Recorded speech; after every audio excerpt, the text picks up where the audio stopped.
Glória a Deus. Abra a sua Bíblia no livro de Hebreus, capítulo de número 4. Louvado seja Deus. Hebreus, capítulo de número 4. Que alegria poder estar na casa do Senhor, adorando na beleza da sua santidade e bendizendo o seu nome. Capítulo 4, versículo 14, 15 e 16. Hebreus, capítulo 4, versículo 14, 15 e 16. Vai estar aqui sendo reproduzido no data show em cima, no telão.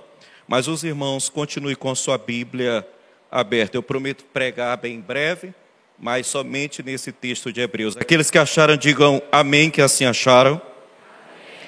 Tendo, pois, Jesus, o Filho de Deus, como grande sumo sacerdote, que penetrou os céus, conservemos firmes a nossa confissão. Porque não temos um sumo sacerdote que não possa compadecer das nossas fraquezas. Antes, foi ele tentado em todas as coisas, a nossa semelhança, mas sem pecado. Acheguemos, portanto, confiadamente, junto ao trono da graça, a fim de recebermos misericórdia e acharmos graça para socorro em ocasião oportuna. Louvado seja o nome do Senhor. Meus amados irmãos, este livro de Hebreus, a qual o autor é desconhecido por nós, quando ele escreve este livro, ele tem em mente encorajar a fé dos irmãos. Haja vista que naquele tempo, alguns que já tinham abraçado a fé, tinham aceitado, confessado a Jesus como seu Salvador, mas devido às perseguições, devido às lutas, devido aos levantes dos judaizantes daquela época, eles estavam querendo retroceder, estavam querendo voltar à sua religião de origem, voltar ao judaísmo. Quando ele escreve o livro de Hebreus, é justamente isso, para exortar, para encorajar, para motivar os irmãos a permanecerem na fé, a não abrir mão da sua fé, mas continuar firme na presença do Senhor. Se você for ler, alguns consideram Hebreus como sendo o quinto evangelho. Nós temos os quatro, mas alguns consideram Hebreus como o quinto evangelho. Porque quando você lê Hebreus, você vai ver nos evangelhos, você vai ver Jesus operando na terra, curando, operando milagres, maravilhas. Mas Hebreus, ele vai falar não acerca do ministério de Jesus na terra, mas sim do ministério de Jesus no céu. Esse livro é interessante porque há três coisas impossíveis de acontecer conforme o livro de Hebreus. Três coisas são impossíveis de acontecer conforme esse livro. Se você abrir Hebreus 9, versículo 22, a primeira coisa impossível, a Bíblia vai dizer que sem derramamento de sangue não há remissão de pecados. A segunda coisa que o livro vai expor, vai trazer que é impossível acontecer, Hebreus 11, versículo 6, a Bíblia vai dizer que sem fé é impossível agradar a Deus.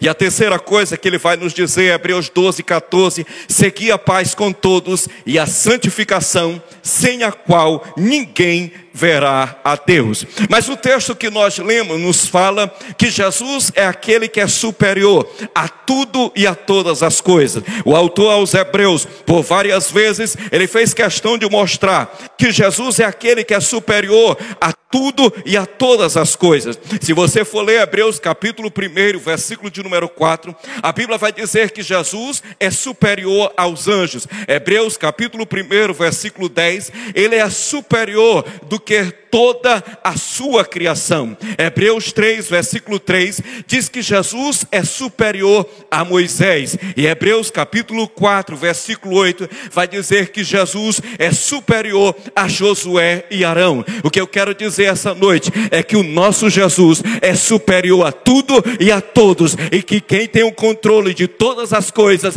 e é superior a todas as coisas é o nosso Senhor e Salvador Jesus. Mas volte sua atenção para o versículo 14.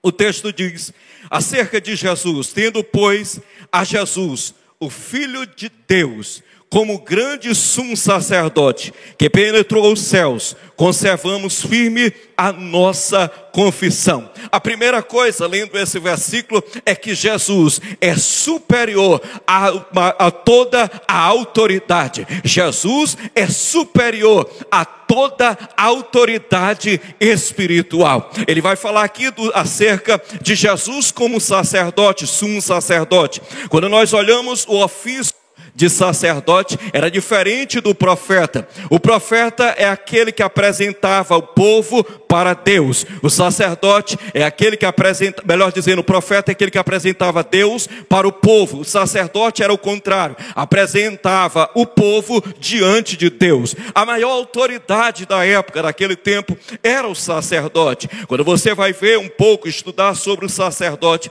você vai perceber desde Levítico, quando Deus coloca a função de sacerdote, começa então a exercer aquele ofício. Só que quando você percebe no Antigo Testamento, mesmo sendo sacerdote, mesmo sendo uma autoridade espiritual, o sacerdote era limitado por tempo, limitado por espaço. Eles não podiam interceder por todo mundo, eles tinham que interceder apenas pelos judeus. Eles então tinham seu ofício, mas era limitado. O sacerdote naquela época não podia exercer funções a mais do que isso. Quando o sacerdote, quando a gente percebe no texto bíblico, havia limitações, porque se algum sacerdote ou alguém que fosse para ser sacerdote, se ele tivesse alguma doença no corpo, alguma enfermidade, ele não entrava na lista, ele era cortado. Logo, ele era limitado. O sacerdote do Antigo Testamento, e você vai perceber que ele era limitado por tempo e por espaço. Quer ver um caso? Toda vez que chegava diante do sacerdote alguém leproso, alguém doente, ele era aquele que pegava e dava o diagnóstico clínico. Ele dizia: você está leproso, face a face. Ou até aí era o que o sacerdote fazia. Só que o texto que nós estamos acabando de ler não nos fala de um sacerdote limitado do Antigo Testamento, mas de um que é o sumo sacerdote. O sacerdote no Antigo Testamento, ele dava o diagnóstico clínico, ele dizia qual era a doença, qual era a enfermidade. Jesus, como sumo sacerdote, alguém podia até chegar leproso, podia até chegar doente, só que tinha um porém: ele chegava a curar, chegava doente, mas saía curado. Chegava leproso e Jesus, superior a todas as coisas, ele curava o doente, ele curava o enfermo. A Bíblia vai nos mostrar, lá em João, capítulo de número 5, há 38 anos, o paralítico do tanque de Betesda. Existia na época sacerdote Anás, existia Caifás, eles tinham a lei nas mãos, eles conheciam a tradição, só que eles não podiam dar cura. Mas no dia que o sumo sacerdote Jesus de Nazaré chegou, há 38 anos, aquele homem teve que levantar e ser curado, porque Jesus é superior a todo e a todos. Eu não sei qual é a enfermidade que você está passando na sua casa ou na sua vida, mas eu sei te dizer uma coisa: o médico dos médicos, o Jesus que cura, o Jesus que dá o diagnóstico, mas que cura, ele está aqui esta noite. Ele é superior a tudo e a todos. Louvado seja o nome do Senhor. Hebreus vai dizer, Hebreus capítulo 2, versículo 17, que ele é sacerdote misericordioso. Hebreus vai nos dizer, 7:26, que ele é o nosso sacerdote ao nosso favor.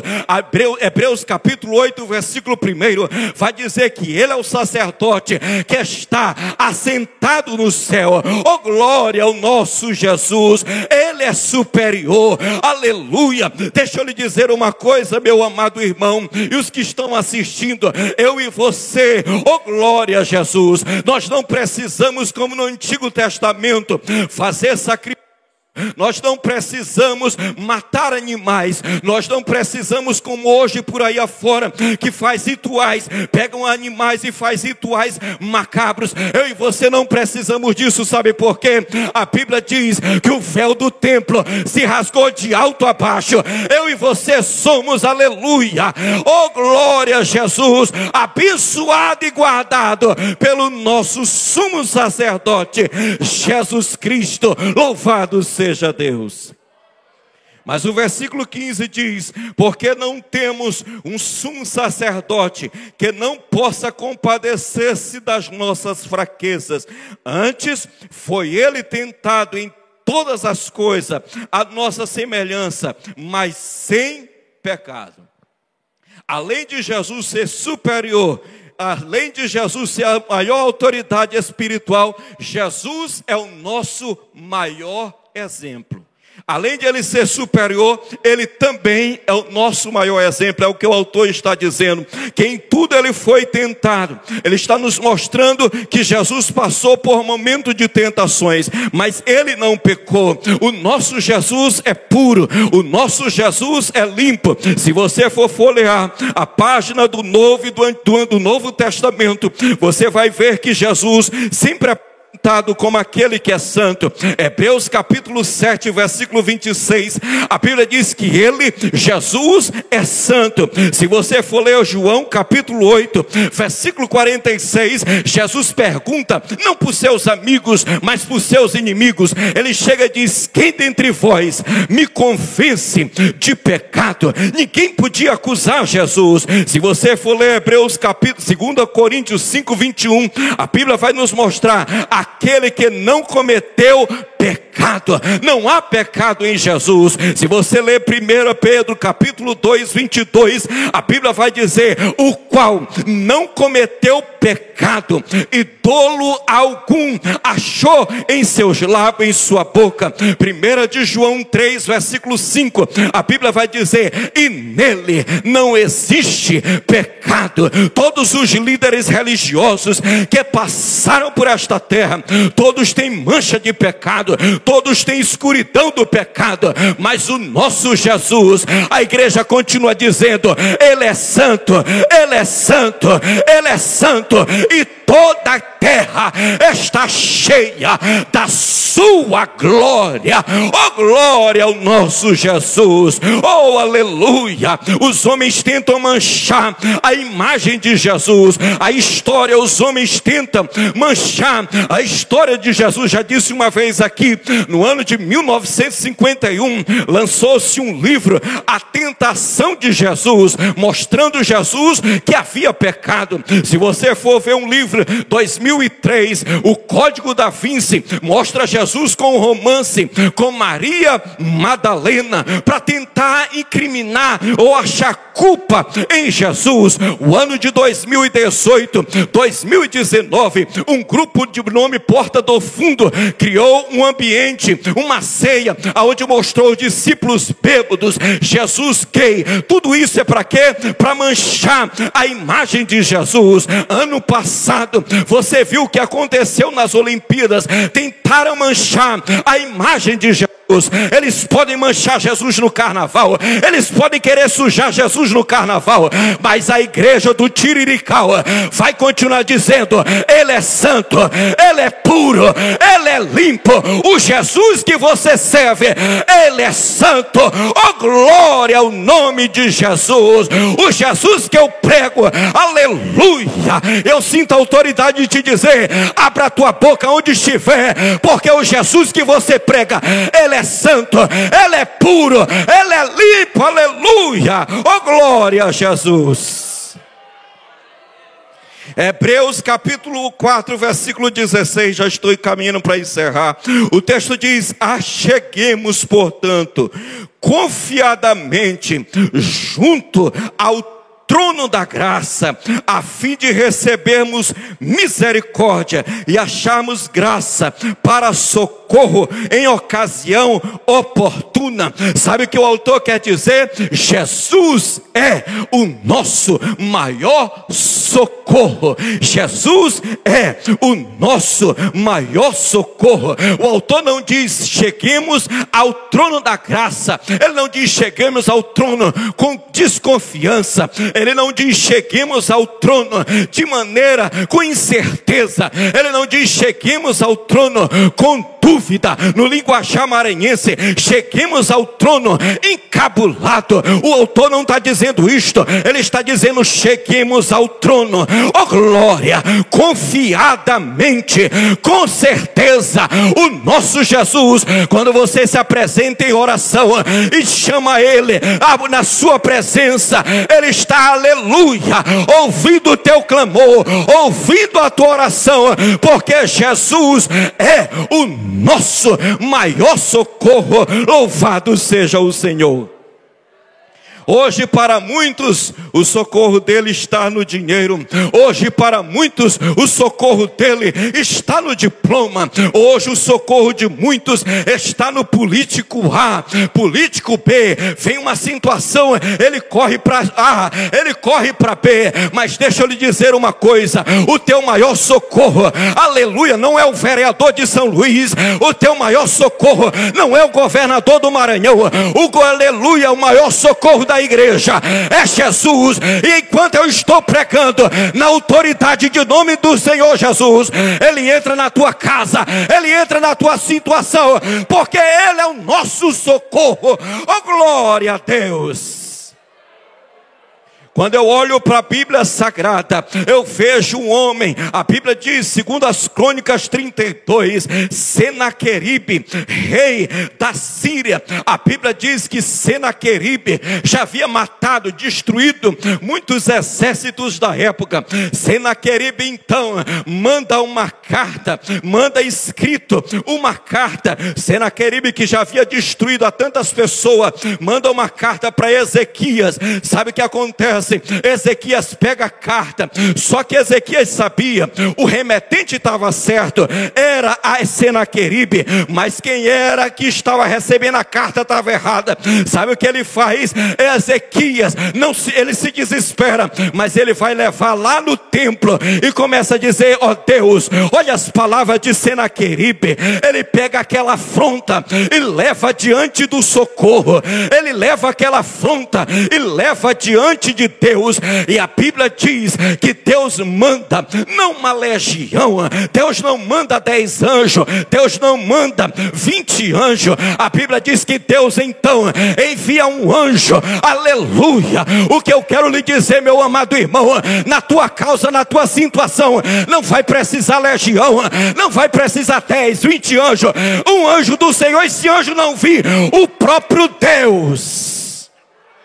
Ele é que é o nosso socorro, ele é que nos ajuda, ele é que nos sustenta, ele é que nos socorre no momento de angústia. Salmo 46, versículo 1, a Bíblia diz, Deus é o nosso refúgio, fortaleza, socorro bem presente na angústia. É ele quem te socorre, é ele que na hora do desespero estende as suas mãos sobre a tua casa, sobre a tua família, e opera o milagre. Aleluia, Jesus. Jesus é o nosso socorro. Perguntaram uma vez, encerro agora, para um certo filósofo francês. Ele amanheceu com uma mente, com um pensamento, e ele chegou a dizer, eu vou criar uma religião maior do que o cristianismo. Vou criar uma religião maior do que o cristianismo.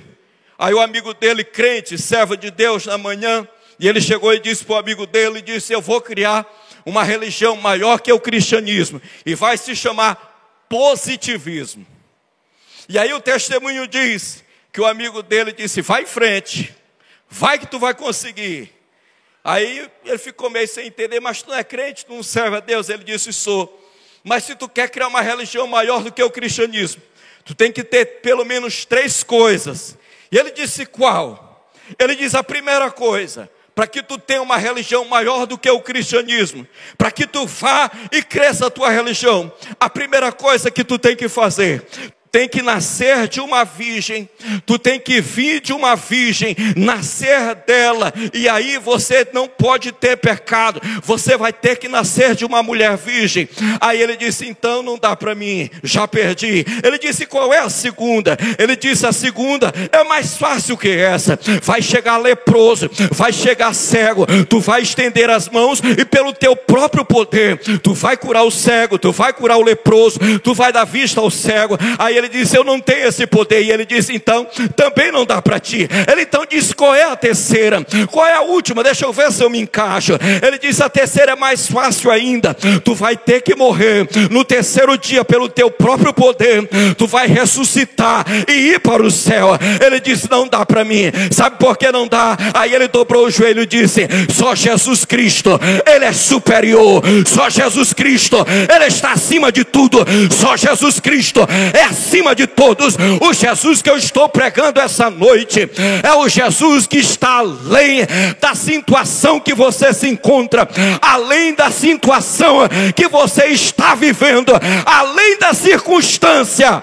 Jesus é maior, Jesus é superior. Será que você pode levantar a mão comigo e dizer, Jesus é maior, Jesus é superior, e Ele é o nosso socorro em todas as horas. Que Deus em Cristo nos abençoe, que Deus em Cristo nos ajude a manter a fé, em o nome de Jesus, amém. Oh, glória a Deus.